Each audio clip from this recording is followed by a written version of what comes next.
எனவே ஒரு தடவை உங்களுடைய கரகோஷங்களை வழங்குவோம். அனைவரும் சேர்ந்து சத்தமாக மீண்டும் ஒரு தடவை ஒவ்வொருத்தர் ஒவ்வொரு விதமா ரொம்ப கஷ்டப்பட்டு ரெடியா வந்திருக்கிறாங்க. இவ்வளவுதான் உங்க கைத்தட்டல் சத்தமானு கேட்கக்கூடியதா இருக்குது. ஏன்னா எல்லாரும் சேர்ந்து பின்னாடி சும்மா இருக்கிற மாதிரியே இருக்குது. முன்னாடி வர வேண்டி இருக்குது. அதுக்கு முன்னாடி சத்தமாக உங்களுடைய கைகளை தட்டுவோம். சிச்சி அனுப்பின ரொட்டிட்டும் இருக்குது.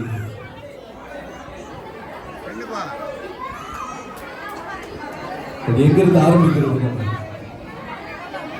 முன்னாடி நின்றுட்டு இருக்கிறவங்க கொஞ்சம் உட்கார்ந்துருக்கீங்க. நான் பின்னாடி உட்கார்ந்து பாக்குறாங்கல்ல, சோ ஈஸியா இருக்கும். முன்னாடி இருக்கிறவங்க அப்படியே உட்கார்ந்துருக்கு. இப்ப எல்லாருக்கும் பார்க்கக்கூடியதா இருக்கும். டீச்சர், நம்ம எங்க இருந்து ஆரம்பிக்கலாம்?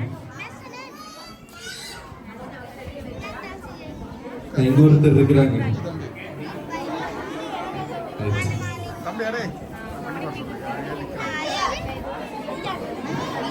மீனை முன்னாடி அனுப்புங்க. அங்க இருந்து ஆரம்பிச்சிடலாம்.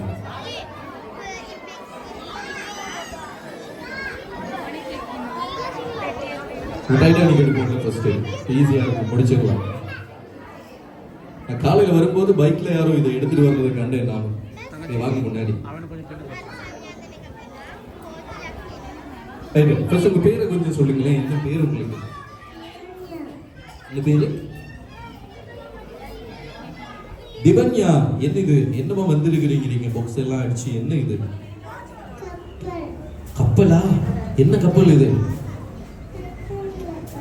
யாரு செஞ்சு தந்தா இப்படி எல்லாம் அழகா?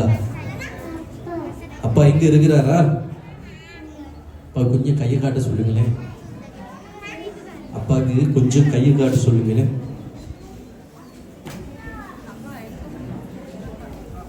எங்க இருக்கிறார் அப்பா?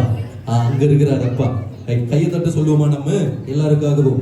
டைட்டானிக்காக ஒரு தடவை கரகோஷத்தை வழங்குவோம். அங்கிருந்து எடுப்போம் ஒருத்தரா. ஈஸி.